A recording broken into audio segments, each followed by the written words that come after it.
Donc, bonjour à tous.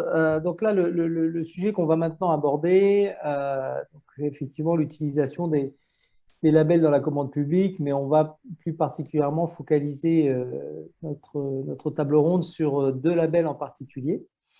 Donc, je vais avoir le plaisir d'animer cette table ronde. Et donc, je voudrais commencer déjà par peut-être remercier les participants.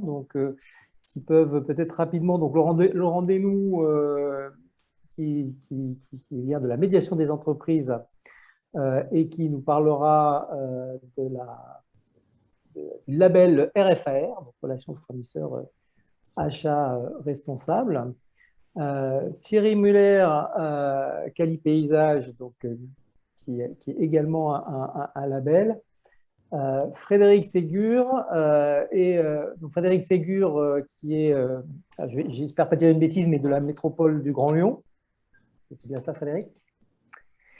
Et Marc Loiseur, entrepreneur qui est certifié ou labellisé Quali Paysage et qui est également actif sur ce sujet.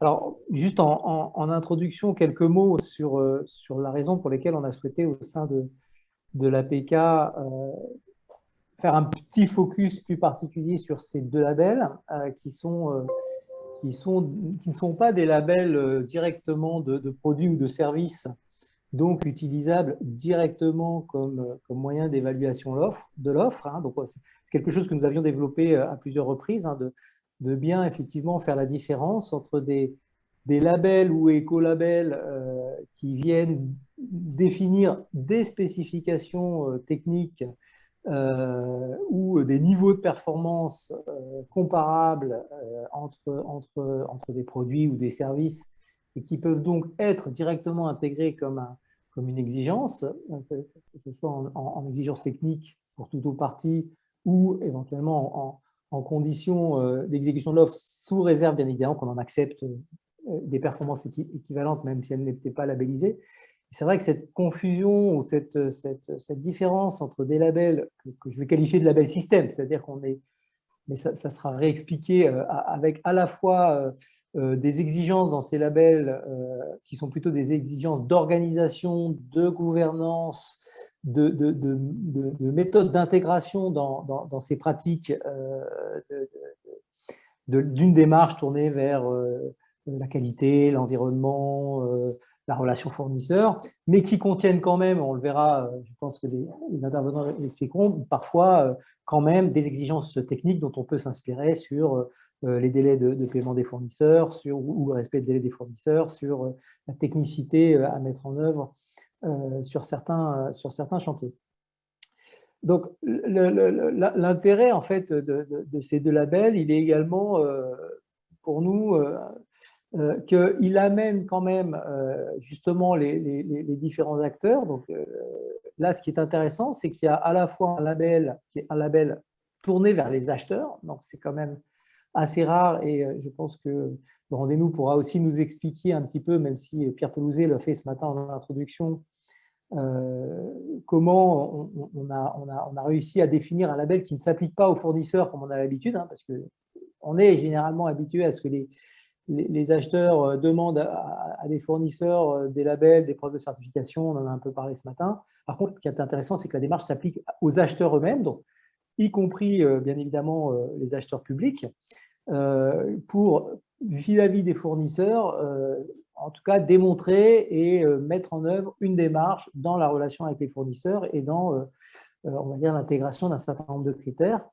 Et parallèlement à ça, une labellisation comme celle de Quali Paysage, qui est, elle, plutôt tournée vers les entreprises qui répondent au marché et qui va également intégrer des niveaux d'exigence ou en tout cas des manières de fonctionner pour finalement aussi apporter de la plus-value dans l'offre. Donc, on est dans deux démarches qui sont finalement complémentaires, l'acheteur vis-à-vis des fournisseurs et le fournisseur qui va essayer qui va à travers ce label apporter de la valeur à l'acheteur.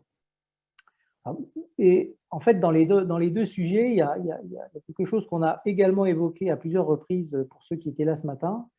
C'est, je pense, l'importance à un moment de passer d'une logique d'exigence de moyens, hein, qu'on retrouve dans les labels que j'appelle labels système, à une exigence de performance ou de résultats comparables, hein, qui, là, vont permettre d'aller piocher ou d'aller chercher des critères que l'on peut intégrer dans un marché comme éléments différenciants entre deux offres fournisseurs et d'évaluer un respect d'un critère ou d'une condition d'exécution qu'on aurait mis dans le marché.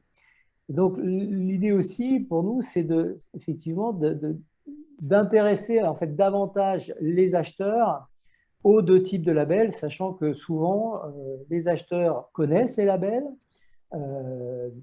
les fournisseurs mettent en avant les labels, mais ne prennent pas forcément toujours le temps d'aller regarder finalement ce qui, dans les labels, peut devenir un élément constituant une différenciation des offres ou vraiment une plus-value dans l'offre. Donc l'objectif à travers aussi notre table ronde d'aujourd'hui, c'est d'échanger sur comment, à travers la labellisation, on peut l'utiliser pour vraiment l'utiliser comme un critère de différenciation de l'offre. Voilà un petit peu sur mon introduction. Donc on va maintenant s'adresser à nos panélistes. Et donc je vais commencer peut-être par vous, Laurent, donc médiation des entreprises. Est-ce que, on va peut-être commencer assez classiquement, parce que même si normalement, j'imagine que tout le monde autour de la table, mais en tout cas de l'écran, connaît le parcours achat responsable et la charte RFAR et le label RFAR, mais enfin, on peut présenter quand même ce parcours dont une des étapes est l'obtention du label, mais qui n'est finalement qu'une des étapes parmi beaucoup d'autres. Effectivement. Merci Xavier, vous m'entendez bien? Très bien. Bonjour à toutes et à tous, ravi donc de participer à cette table ronde. Alors ce parcours qu'on appelle parcours national des achats responsables, il a été élaboré donc par la médiation des entreprises et puis le Conseil national des achats, hein, avec lesquels on co-gère et on copilote ce parcours. Et l'idée de ce label, c'est d'embarquer les organisations, qu'elles soient publiques ou privées, vers ce qui se fait de mieux en matière d'achat responsable, puisque le label est adossé à la norme ISO 20400, donc c'est une norme, un standard international reconnu. Donc en fait, ce label, il distingue les entreprises et les acteurs publics qui font la preuve de leur attachement à des relations durables, loyales et équilibrées. Ce parcours, il se compose de 5 étapes. La première, ça passe par une auto.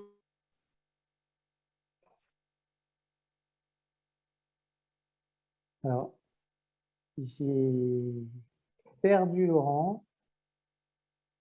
Est-ce que les autres, vous m'entendez? Oui. Bon, donc on a perdu Laurent qui a dû, comme moi ce matin, et malheureusement, c'est vrai que la visio, c'est génial, mais on est dépendant de la technique et des débits Internet selon les endroits où on se situe. Donc, ce que je vous propose, Laurent n'est pas perdu, il reviendra, il n'y aura pas de problème.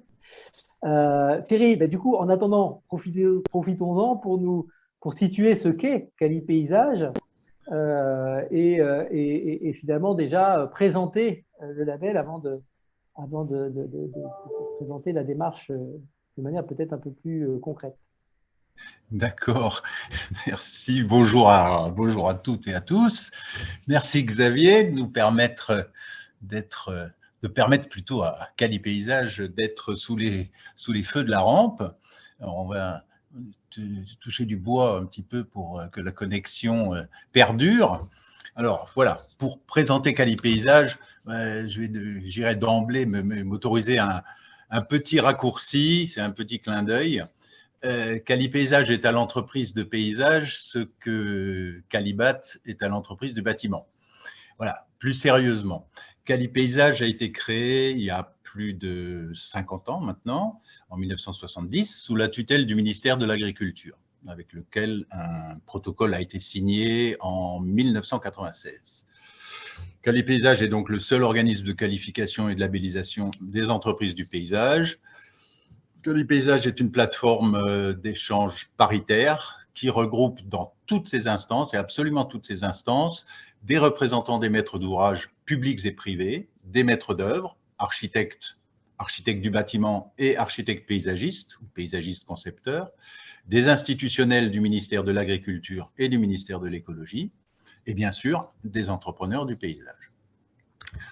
Cette parité fait donc la force de Quali Paysage et par voie de conséquence lui confère, je dirais, la totale impartialité de ses décisions, tant pour l'attribution des qualifications que pour l'attribution des labels. Ces qualifications et labels couvrent l'ensemble des métiers du paysage, qui sont, alors ça va peut-être être une liste à la Prévert, mais les paysagistes, effectivement, touchent beaucoup de métiers, alors, dont le génie écologique, les aménagements paysagers que tout le monde connaît, l'entretien de ces aménagements paysagers, les travaux d'élagage, les terrains de sport, les travaux d'arrosage automatique, la végétalisation du bâtiment et enfin les aires de jeu. Donc voilà les 8 métiers qui rentrent dans le champ d'activité des entreprises du paysage et qui font l'objet d'autant de qualifications et de labels. Merci Thierry. À présent, j'ai pas tout à fait fini, mais il faut bien faire la distinction entre qualification et labellisation. Hein, puisque vous on reviendra de toute façon, on reviendra. Là, vous avez présenté ce qu'est Quali Paysage. Je pense qu'on reviendra justement sur la démarche. Ce sera la question d'après, qui sera complémentaire finalement. Alors, comme je vois que Laurent est revenu, j'en profite. Oui, donnons la parole à Laurent. On reprenne le cours et puis ensuite on reviendra sur effectivement, une fois qu'on a compris ce qu'était Quali Paysage, maintenant quelle est la démarche vers à la fois la qualification et également la labellisation, et puis peut-être expliquer la différence. Laurent, est-ce que vous avez rétabli la connexion? Est-ce que tout va bien? Alors, moi, oui, je ne sais pas quand est-ce que je vous ai perdu. Vous nous avez perdu quand vous étiez vraiment, pas tout à fait au début, mais sur la présentation de la mise en œuvre de la démarche du parcours national des achats responsables. Donc, voilà, donc, vous pouvez effectivement reprendre le cours. Est-ce que vous voulez que je vous redonne la question? Puisqu'en fait, non, c'était simplement de représenter le parcours. Voilà, non, je vais faire court du coup, simplement, effectivement, ce parcours qui existe là depuis quelques mois maintenant, hein, donc je disais élaboré par le Conseil national des achats et la médiation des entreprises.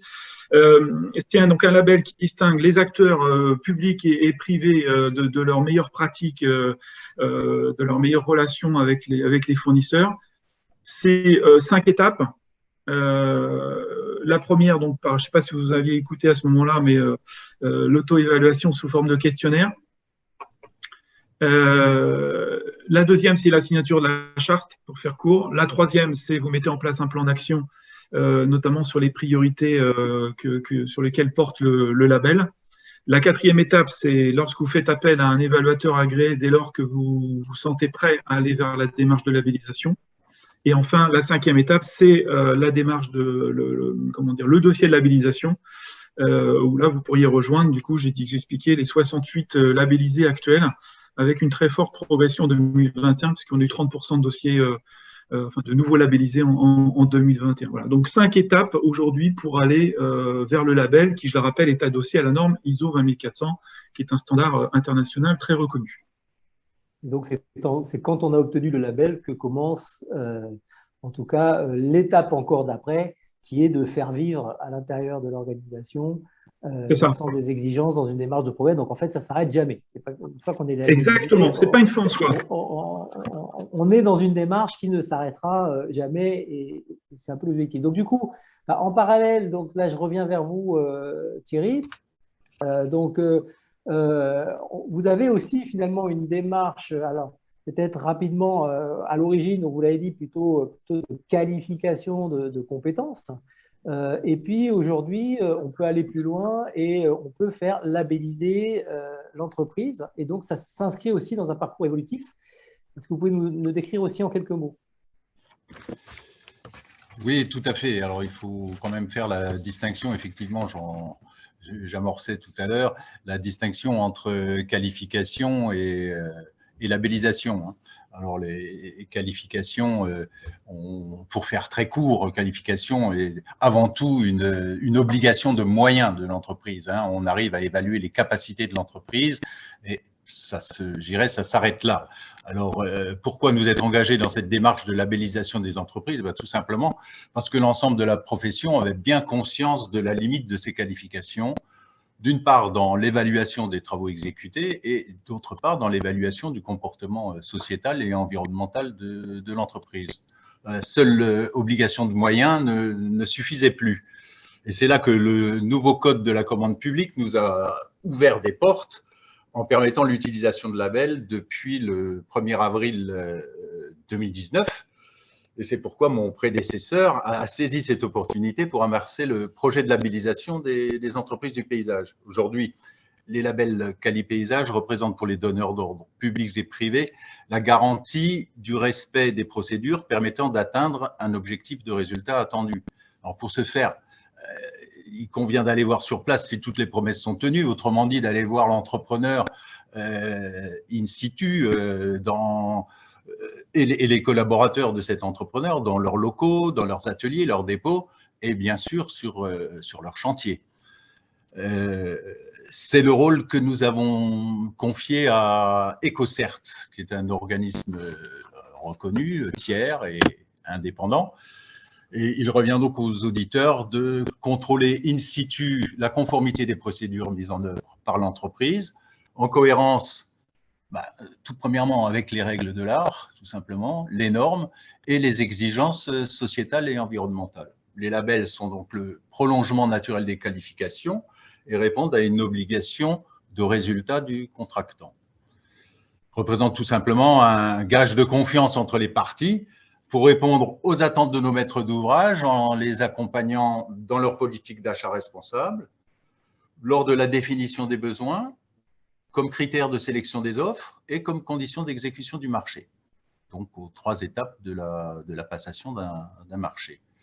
Et pour conclure, ces labels engagent l'entreprise et l'ensemble des acteurs de l'entreprise dans une démarche vertueuse d'amélioration continue et constituent pour le chef d'entreprise un merveilleux outil de management. Voilà, pour Merci Thierry. Alors, le pourquoi des labels. On va effectivement faire le parallèle entre ces 2 labels qui ne sont pas exactement les mêmes, mais qui constituent aussi un socle commun dans la confiance que l'on veut donner à la fois dans la qualité de la prestation et dans l'intégration dans la démarche de la part des acheteurs ou des fournisseurs d'un certain nombre de préoccupations dont on a parlé depuis ce matin. Et donc là, je vais revenir vers vous, Laurent. On est dans une journée où on s'intéresse à l'équilibre de la relation acheteur-fournisseur. Donc forcément, quand on s'engage dans un parcours national des achats dont le nom de la charte est relation fournisseur et achat responsable, donc forcément, on y trouve aussi cette volonté de faire évoluer cette relation entre l'acheteur et le fournisseur avec plus de confiance, plus de transparence. Alors, comment concrètement le label intègre-t-il ces 2 notions au niveau du référentiel lui-même? Alors, j'espère que là, vous m'entendez bien et vous me voyez. Oui.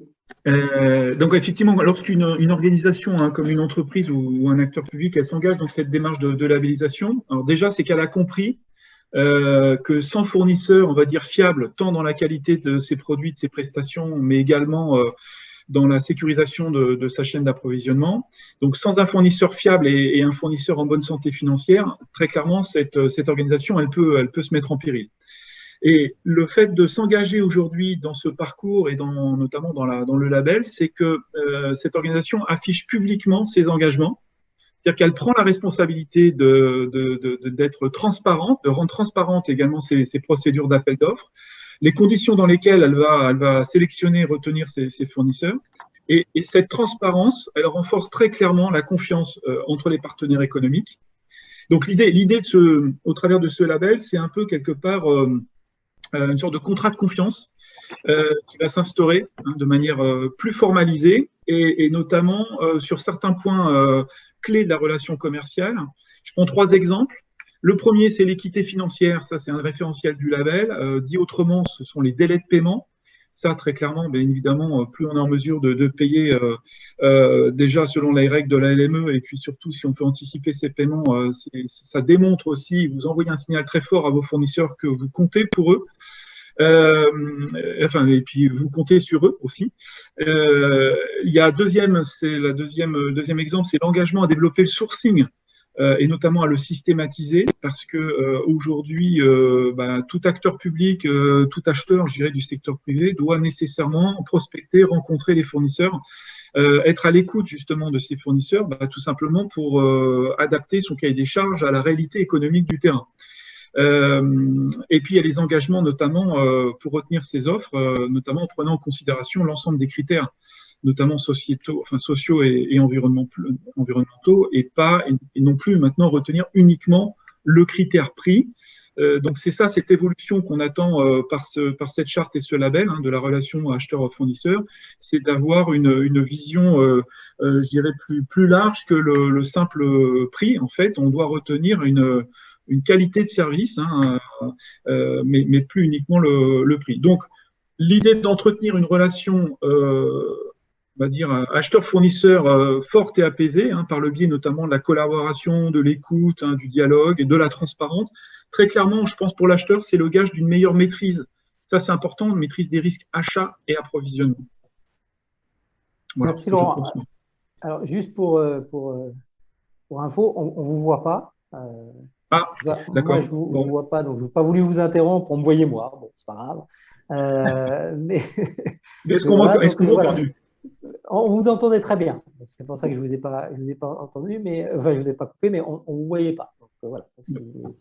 Si ça doit marcher comme ça, ce n'est pas grave. Voilà, j'ai un problème de flux, je pense. On va continuer comme ça. Et ce que je retiens, c'est qu'effectivement, pour le fournisseur qui travaille avec une entité labellisée RFAR, c'est l'assurance qu'il sera, en tout cas qu'il y aura un sourcing avec des échanges en amont des marchés en tout cas une collaboration dans la constitution d'une offre qui intègre d'autres critères que le pur critère prix. Donc ça aussi, tout à fait. C'est une exigence du label. Tout à fait.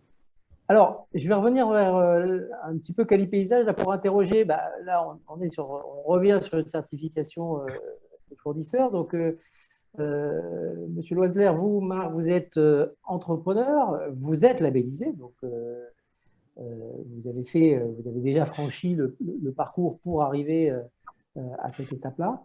Alors, la question, effectivement, comment êtes-vous entré dans cette démarche? Pourquoi finalement y êtes-vous allé? Et puis en quoi aujourd'hui ce label vous est utile quand vous répondez à des appels d'offres? Bien, bonjour à toutes et toutes, vous m'entendez bien? Très bien. Oui. Bien. Donc écoutez, la plupart des choses que je vais vous dire ont déjà été dites, donc je ne vais pas revenir sur la dualité qualification, moyen de, je dirais, étude des moyens et labellisation, je dirais plutôt les résultats. Pourquoi nous sommes entrés dans cette démarche? D'une part, nous sommes qualifiés depuis de très nombreuses années sur les différents métiers du paysage, par les titres de Quali Paysage, je dirais une quarantaine d'années. Par contre, par ailleurs, nous avions initié depuis 2007 une certification ISO 14001, comme vous le savez, qui évalue le système de management environnemental. Mais nous n'étions pas satisfaits pleinement de la présence de ces deux certifications et qualifications. Ce qui nous a séduit dans la démarche de labellisation, c'est qu'en fait, c'est quelque part la combinaison de ces deux je dirais, organisations. En effet, la labellisation proposée par Quali Paysage se fait essentiellement par, effectivement, comme l'a expliqué le président de Quali Paysage, Thierry Muller, par une visite in situ d'un organisme extérieur qui va venir dans les entreprises évaluer les systèmes que vous avez mis en place. Donc, cette approche que nous avons dans la certification ISO 14001 est comparable. Toutefois, ce que l'on remarque dans la labellisation, c'est qu'on est sous une forme de visite terrain, une forme de visite très pragmatique qui nous permet, métier par métier, qui permet à l'entreprise, métier par métier, de présenter les processus et procédures qu'ils ont mis en place pour l'obtention des résultats attendus. Donc, c'est ce qui nous a motivés, c'est la combinaison des deux.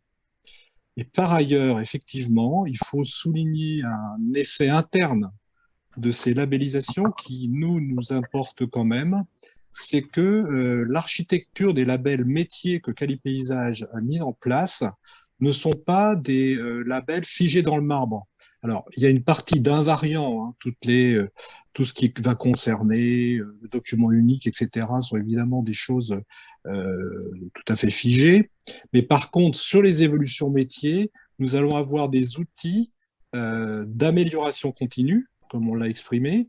Et vous savez que pour des managers comme nous, il est important d'avoir ces objectifs, je dirais, qui se situent dans les évolutions réglementaires, environnementales, sociétales, qui vont motiver les équipes dirigeantes en interne pour en faire un outil commun.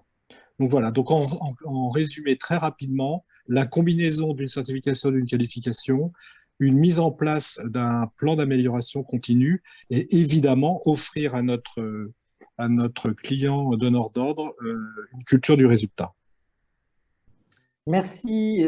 Merci. Alors, du coup, je vais rebondir sur cette question de l'utilité par rapport à la relation avec vos clients acheteurs. Et donc là, je vais me tourner vers vous, Frédéric Ségur. Donc, vous êtes acheteur public. Alors, déjà, comment est-ce que vous avez vu alors, j'ai utilisé le mot prescripteur, en tout cas ceux pour qui vous achetez, donc que ce soit les services en charge de l'entretien des espaces verts ou les élus ou je ne sais qui dans vos organisations. Comment est-ce que vous avez vu, vous, évoluer leurs attentes, notamment sur la partie responsabilité sociétale dont Thierry Muller a parlé tout à l'heure, et en quoi, finalement, les démarches de labellisation peuvent vous aider, vous, en tant qu'acheteur, à répondre à des demandes qui évoluent aussi au niveau des prescripteurs? Alors, moi, pour bien préciser les choses, je suis un acheteur, mais je suis avant tout un ingénieur, un technicien qui travaille sur la renaturation de la ville. Et pour renaturer la ville, je fais appel à des entreprises. Et pour faire appel à ces entreprises, je passe par des marchés publics. Mais pour réaliser cette commande publique, en fait, on s'aperçoit que traditionnellement, il y a plusieurs acteurs qui interviennent.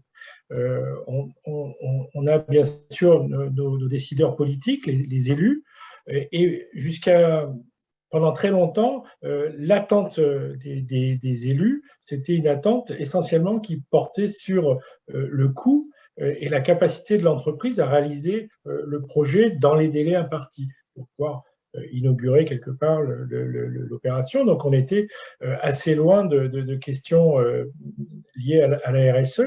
Un autre acteur de la commande, c'est les services qui s'occupent des marchés publics.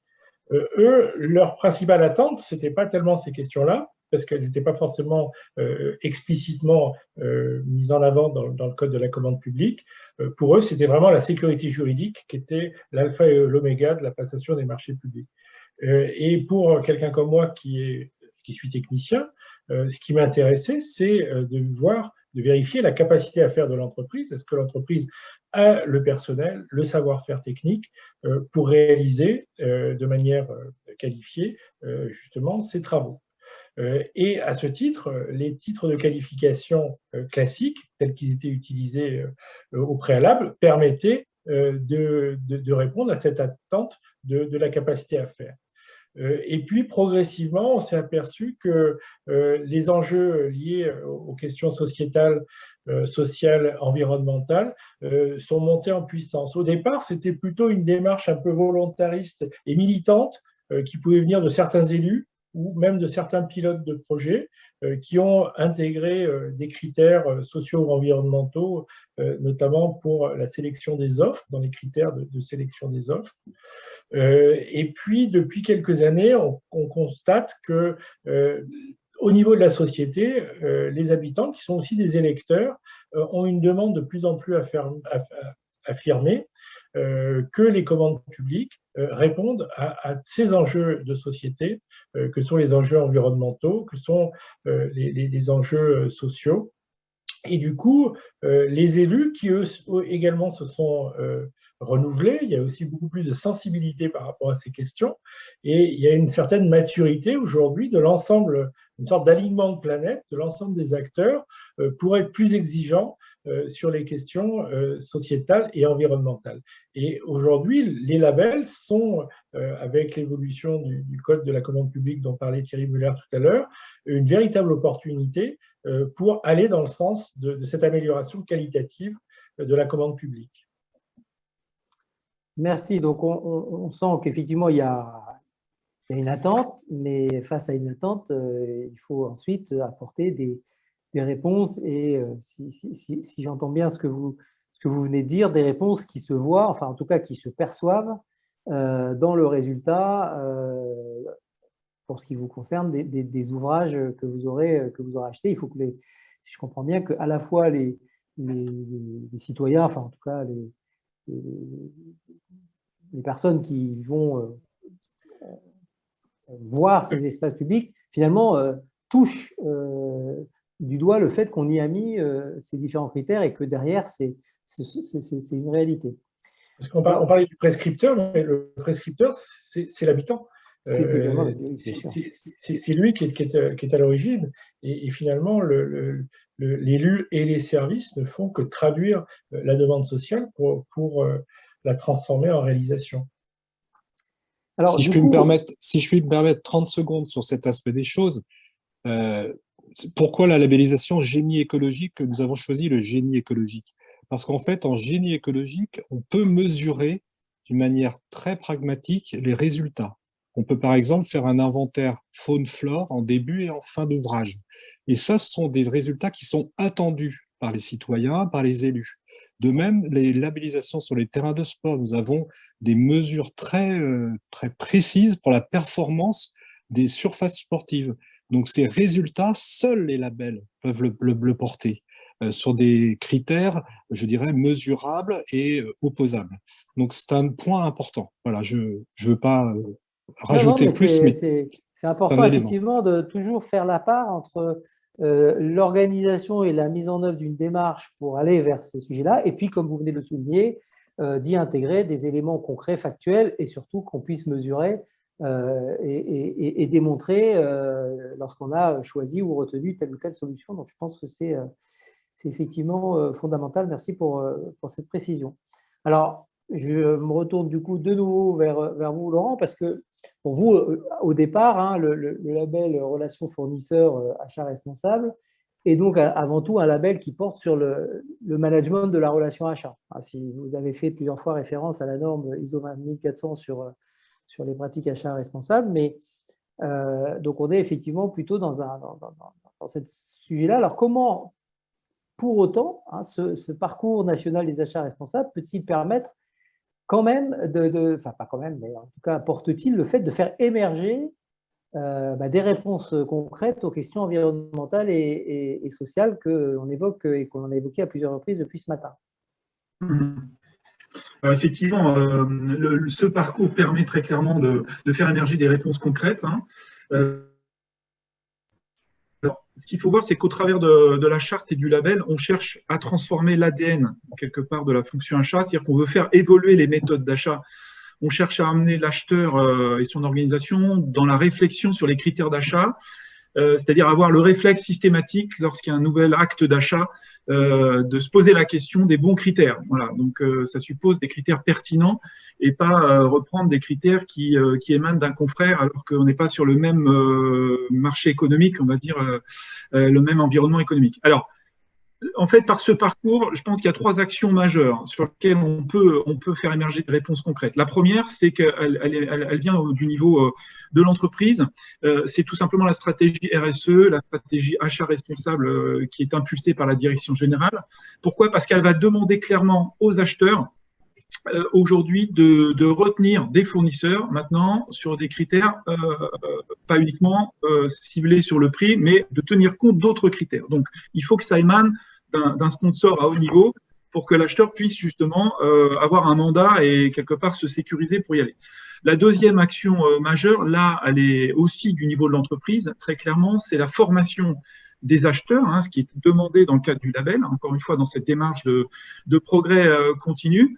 Donc dans ce programme de professionnalisation, où l'idée c'est de former les acheteurs aux achats responsables et solidaires, bien évidemment pour les sensibiliser sur les bénéfices de ces critères sociétaux et sociétaux notamment, mais là surtout comment faire, parce que dire voilà, c'est l'essentiel, les bénéfices sont là, mais comment j'utilise ces outils, comment je minimise les risques, hein, parce que pour un acheteur et notamment public, il peut y avoir une certaine aversion à ce risque-là. Donc c'est de le rassurer, lui donner la bonne méthodologie. Donc ça c'est la deuxième action majeure.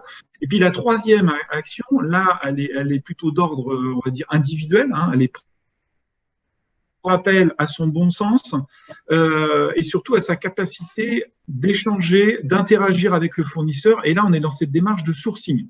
C'est-à-dire qu'on ne peut pas... Bon, on a une deuxième coupure de son. Avec... oui. Et le son a été coupé sur une phrase. Pardon, bon, j'enlève ma caméra, je suis désolé, j'aurais plus de flux.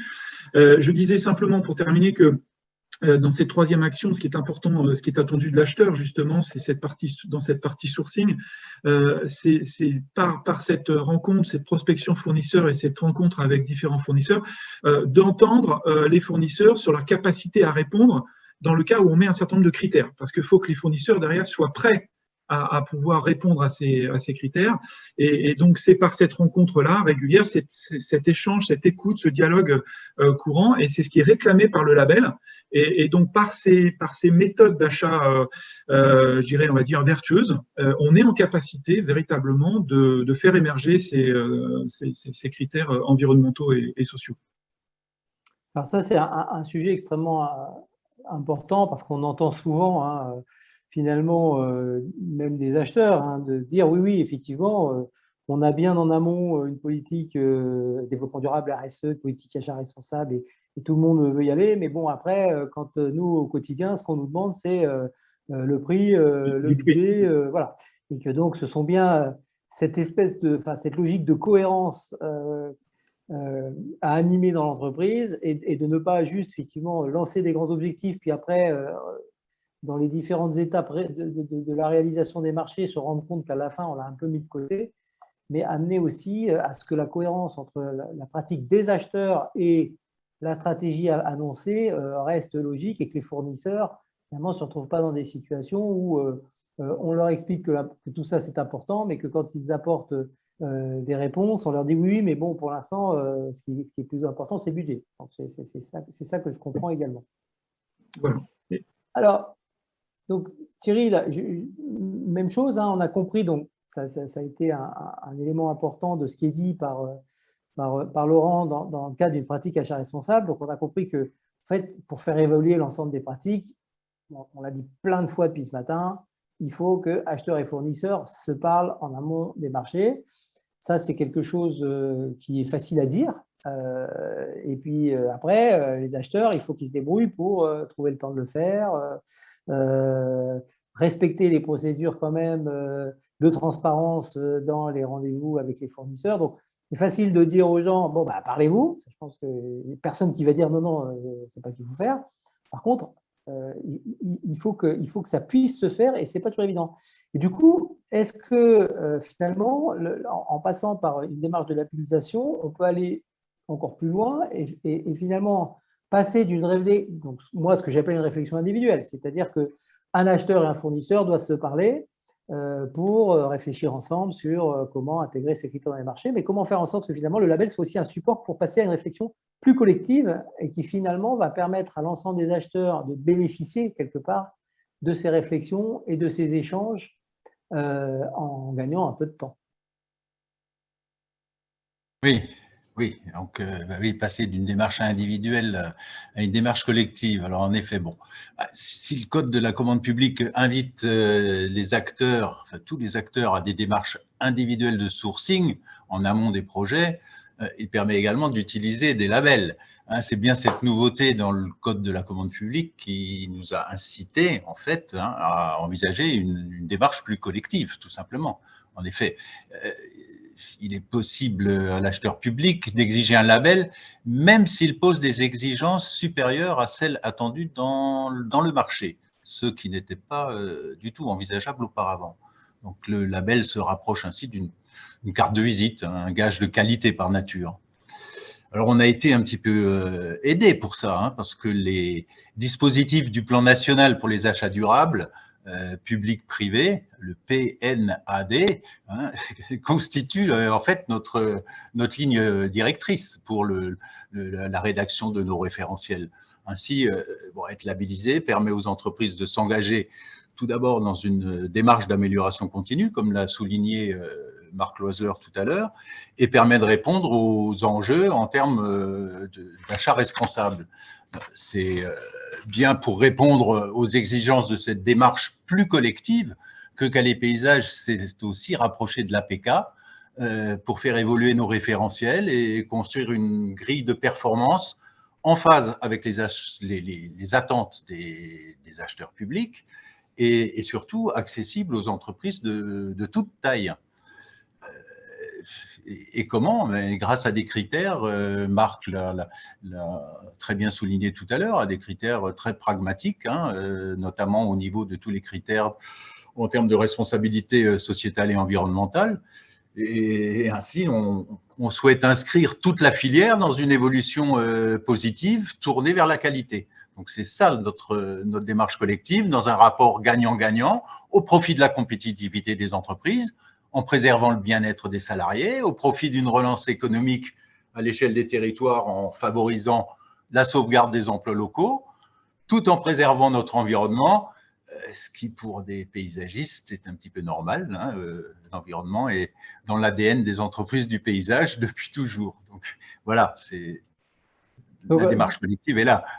Donc je peux profiter du micro qui m'est tendu pour dire aux acheteurs qui nous écoutent et qui aimeraient en tout cas donner leur avis ou participer à cette réflexion collective qu'on serait ravis au sein de l'APK, donc Calais Paysages et membres, de pouvoir échanger. Et on a des groupes de travail prévus sur ces sujets-là où, M. Ségur en a une illustration, mais où effectivement c'est intéressant que des acheteurs à un moment puissent venir donner leur avis et aussi leur impulse, hein, qui est quand même important. Alors, Laurent, vous, c'est un peu différent parce que, bon, quand on est dans effectivement Calais Paysages, on est dans un secteur, même si on a bien vu, hein, les métiers peuvent être très variés, mais en tout cas, on est au moins sectoriel. Vous êtes sur une démarche qui s'adresse à tous les métiers, tous les types d'acheteurs et de fournisseurs, d'ailleurs, qu'ils soient même publics ou privés. Et donc, du coup, un petit peu la même question. Comment vous, à travers le parcours national des achats, vous envisagez ou vous pouvez faire en sorte que collectivement, les labellisés participent à cette réflexion collective pour un peu plus de critères environnementaux, un peu plus de critères sociaux, un peu plus de professionnalisation dans la relation acheteur-fournisseur? Alors, effectivement, en fait, ce qui est également la grande force de ce label, hein, c'est qu'on parle à l'ensemble des filières, hein, des secteurs d'activité, qu'on soit du monde de l'agroalimentaire, du nucléaire, du tourisme, du secteur mode et luxe. Voilà. On définit en fait un langage commun grâce à ce référentiel international qu'on évoquait tout à l'heure, l'ISO 20400. Et en fait, c'est ce langage commun qui passe par, je dirais, un échange, une écoute, un dialogue continu. Et notamment, nous, ce qu'on promeut, c'est la médiation, bien sûr, préventive, c'est notre métier, mais surtout, notamment, pour aider à essayer de mieux connaître les fournisseurs. Nous, on pousse vers une plus grande transparence, notamment sur les carnets de commandes, sur la programmation des marchés, éventuellement sur les difficultés que pourrait rencontrer un labellisé dans les mois qui viennent, pour voir justement comment, avec ses fournisseurs, ils peuvent avoir cette capacité de résilience ou d'agilité. Donc nous, en fait, grâce à ce parcours et du label en particulier, on a deux leviers en fait en général qui permettent de travailler un peu plus en amont avec l'écosystème fournisseur. C'est le médiateur interne qui fait partie du dispositif du label, qui lui se met en mode écoute, hein, un peu en mode sonar. Hein, il essaye de voir un peu les tensions qu'il pourrait y avoir entre l'équipe achat et puis l'écosystème fournisseur. Donc ça permet aussi quelque part d'anticiper d'éventuelles tensions. Et puis côté client, alors bien évidemment, on peut y ajouter une clause de médiation qui permettrait en cas de litige contentieux, de régler ces sujets-là. Et côté fournisseur, c'est aussi un moyen, je dirais, de pouvoir discuter, négocier les conditions générales d'achat. Voilà, il y a des dispositifs qui permettent de discuter à tout moment, mais le plus tôt possible dans la relation commerciale. En fait, pour moi, il y a deux éléments clés pour renforcer cette relation commerciale. C'est donc la transparence. Ça, c'est lié très, très clairement. Ça apporte la confiance et donc quelque part le business.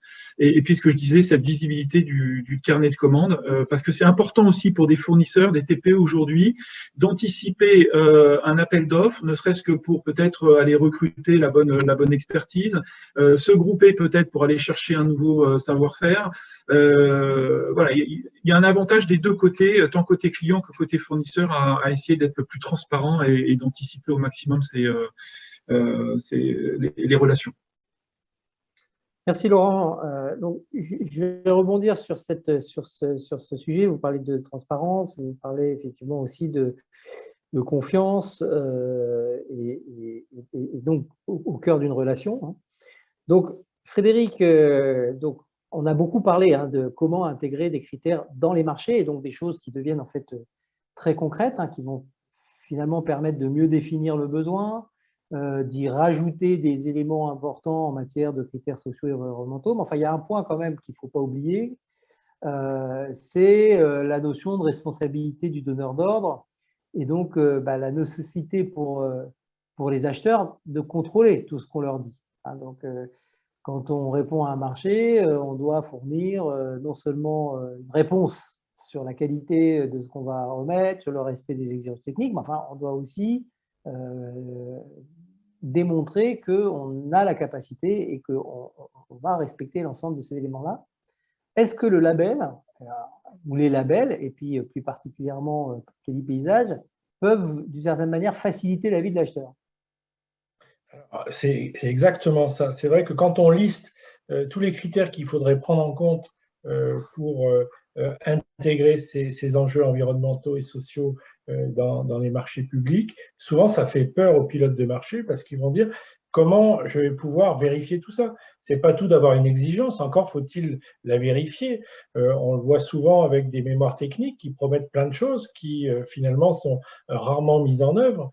Et donc souvent le frein qui est donné pour intégrer ces critères RSE dans les marchés, c'est la capacité de vérifier. Et c'est là que le label est intéressant, puisque le label se propose de faire ce travail de vérification pour l'acheteur, c'est-à-dire d'étudier un certain nombre de critères qui rentrent dans le champ de ces questions RSE et de valider que l'entreprise qui répond est bien objectivement conforme à l'exigence de ces critères. Et ça, pour l'acheteur, c'est un véritable gain à la fois de temps et de sécurisation. Mais pour ça, il faut travailler en commun, c'est-à-dire que les exigences techniques ou les exigences administratives ou les exigences sociétales, il faut les définir. Il faut définir ces fameux critères, comment on va juger objectivement de la bonne réponse ou non d'une entreprise à un critère.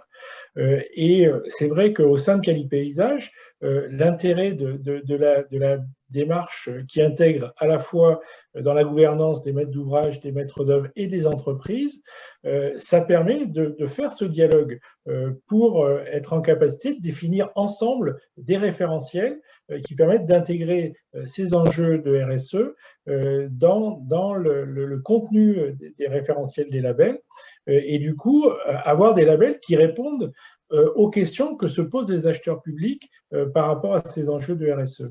C'est ça, pour moi, le véritable intérêt, c'est le gain de temps et la sécurisation par rapport à la qualité de la commande. Parce qu'on fait du sourcing et depuis longtemps, mais le sourcing ne correspond pas à un audit que l'on va faire dans l'entreprise pour vérifier tous ces critères. Et c'est là que le label apporte une plus-value pour l'acheteur. Ça veut dire que quand on met dans un marché l'ensemble des critères qu'on devrait vérifier auprès du fournisseur. Finalement, si on considère que la labellisation est là et que l'entreprise est labellisée, les points sont réputés avoir été contrôlés par tierce partie, alors que sinon, il va falloir demander au fournisseur de les fournir et donc l'acheteur va devoir lui-même les vérifier. Donc, c'est effectivement un élément opérationnel non négligeable. Alors, je vais terminer sur une dernière question pour vous, Laurent, puisqu'en fait, c'est cette logique de le label, c'est à la fois des critères, un niveau de qualité, un niveau d'exigence, mais c'est aussi quelqu'un, un auditeur, qui vient régulièrement, alors pas tous les jours bien sûr, hein, donc il ne voit pas tout, mais enfin qui vient régulièrement, je vais dire fouiller, mais en tout cas regarder dans l'entreprise que tous les engagements sont a priori respectés, et puis il peut même aller contrôler, vérifier sur les marchés précédents, etc. Donc cette logique de contrôle, elle est très importante dans le label. Mais finalement, comment est-ce que vous arrivez dans votre démarche à faire en sorte qu'à un moment, parce que l'auditeur, quand il vient contrôler, il va chercher des indicateurs, des preuves. Est-ce qu'il n'y a pas un risque qu'à un moment, on produise et on construise des indicateurs et des éléments de preuve, mais qui sont que pour l'auditeur, mais au contraire, en faire un élément d'amélioration de la qualité de la relation entre l'acheteur et le fournisseur? Alors peut-être juste d'abord une précision. Effectivement, on parlait le label est valable 3 ans avec une mise sous revue annuelle. Donc c'est voilà, chaque année où l'évaluateur vient apprécier le niveau de maturité achat responsable de l'entité. Alors effectivement, dans cette démarche de labellisation, on va demander à ce que l'entreprise travaille sur des indicateurs.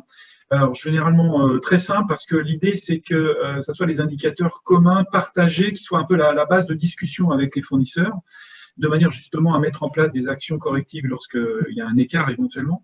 En fait, ces indicateurs, il faut les voir. Enfin, ce qu'on demande, c'est plutôt des indicateurs de pilotage de la relation fournisseur.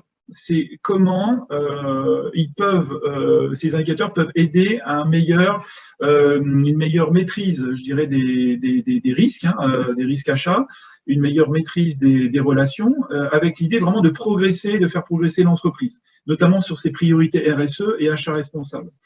Je prends par exemple un exemple, sur les délais de paiement. On voit bien qu'une entreprise peut avoir un délai,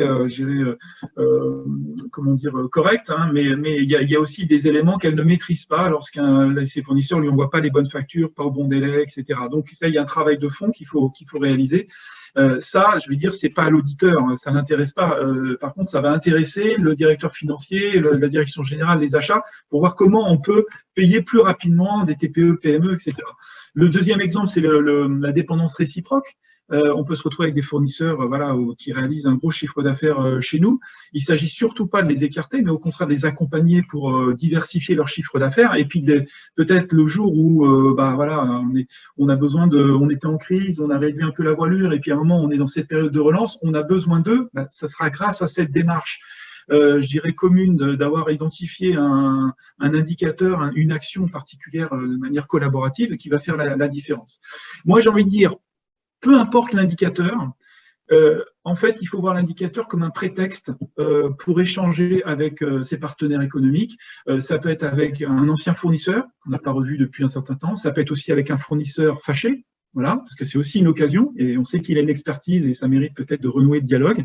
Mais en tout cas, voilà, c'est plus des indicateurs pour piloter la relation et la qualité de la relation fournisseur.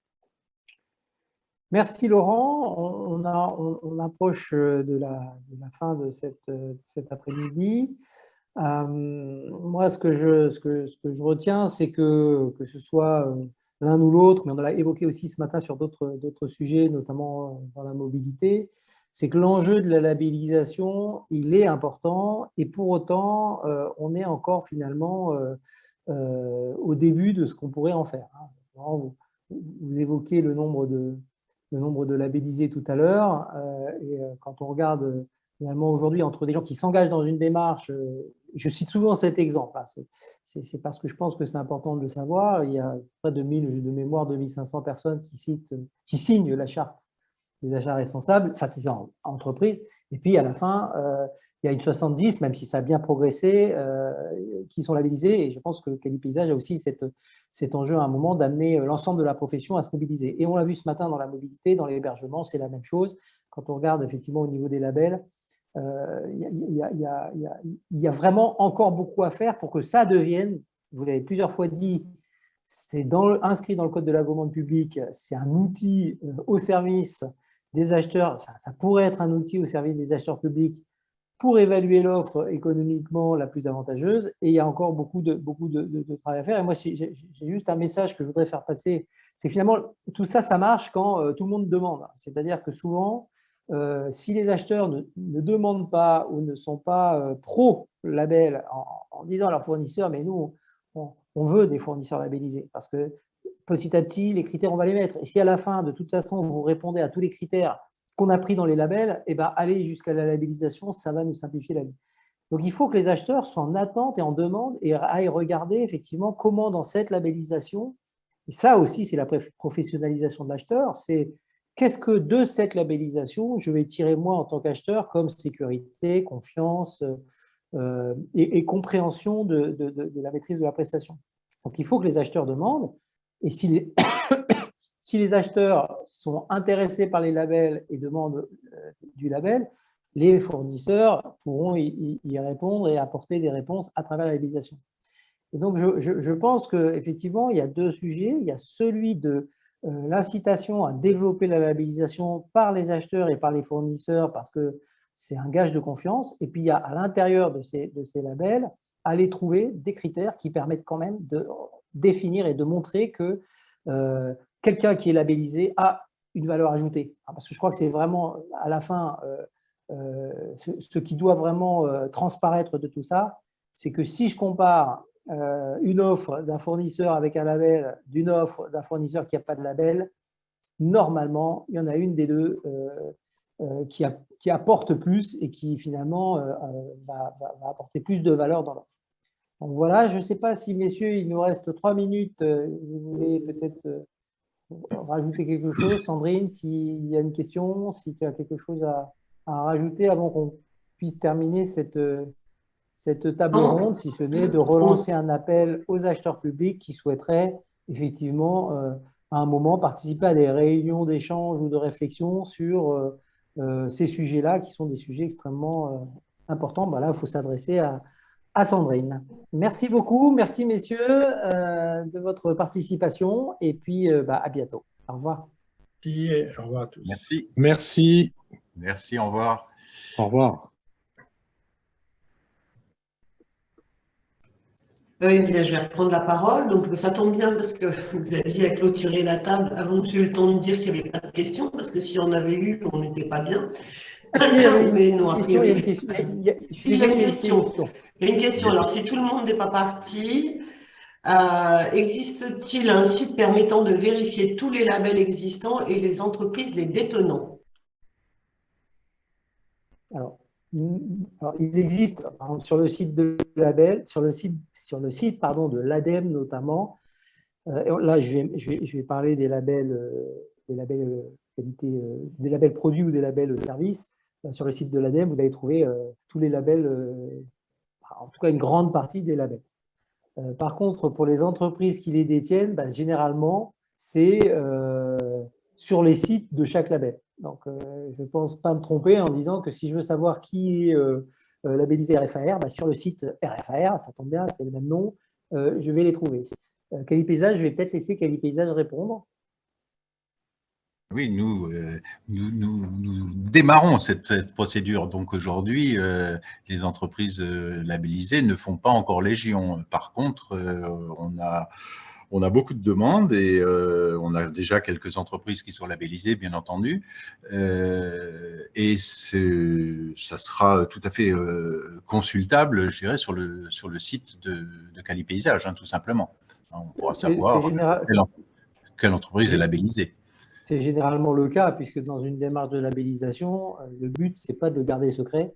Donc, c'est quand même absolument généralement le cas que sur chaque site, si vous allez sur EcoCert, par exemple, pour tel et tel type de service, vous avez souvent la liste des entreprises. Alors après, ça peut être national, international, ça dépend des… Mais généralement, on va les retrouver parce que c'est aussi pour l'organisme certificateur la manière de montrer le fait que ce label a quand même une diffusion assez large. Oui, bon, on a déjà 800 entreprises qui sont qualifiées, donc on a très bon espoir de voir arriver une bonne centaine, voire 200 entreprises potentiellement labellisables. Voilà. Donc, pour l'instant, la démarche est entamée et commence à avoir du succès. On te rend la parole, Sandrine, pour la conclusion. Oui, parce que là, pour le coup, a priori, il n'y a plus d'autres questions. Mais enfin, donc, la réponse à la question qui a été posée, c'est qu'il n'y a pas de site qui concentre l'ensemble des labels pour vérifier. Donc, à chaque fois qu'un opérateur économique vous met en avant un label, il faut aller voir sur l'organisme, enfin sur le site du label en question pour vérifier sa véracité. Mais en règle générale, quand on utilise un label, c'est parce qu'on est réellement certifié. Donc, voilà, il va y avoir très peu d'opérateurs économiques qui s'amusent surtout qui répondent à des marchés publics, puisqu'on a des engagements juridiques très forts derrière, à promouvoir des faux labels. Écoutez, il est 16h01, donc nous allons effectivement clôturer cette table ronde. Donc, je remercie l'ensemble des participants qui sont intervenus pour l'ensemble de cette journée, tous les auditeurs qui sont restés avec nous. Je vais conclure la table ronde en vous donnant effectivement notre prochain rendez-vous APK.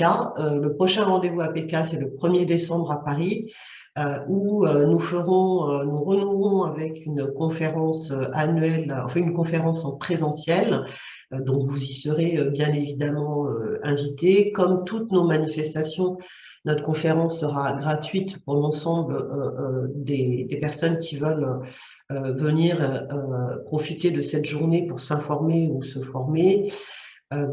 Et puis, sur la partie Quali Paysage ou label Parcours national des achats responsables avec le médiateur, vous aurez de toute façon, suite à la conférence et la diffusion des replays, des informations complémentaires qui vous seront envoyées pour pouvoir continuer à dialoguer soit avec Quali Paysage, soit avec le médiateur. Et comme vous l'a dit Xavier, nous organisons des réunions de travail spécifiques avec Quali Paysage pour identifier les différents critères qui peuvent être mis très concrètement par les entités publiques dans leur marché sur les métiers paysagers. Donc là encore, quand vous aurez le mail pour les replays, vous aurez mon contact si vous souhaitez vous joindre ou être informé en tant qu'entité publique des travaux ou vous joindre plus spécifiquement sur l'ensemble des travaux que nous menons, vous serez les bienvenus. Donc, je vous remercie à toutes et à tous et je vais terminer cette conférence pour cette journée de la commande publique et je vous retrouve très bientôt. Merci beaucoup à toutes et à tous. Au revoir. Merci. Merci, au revoir.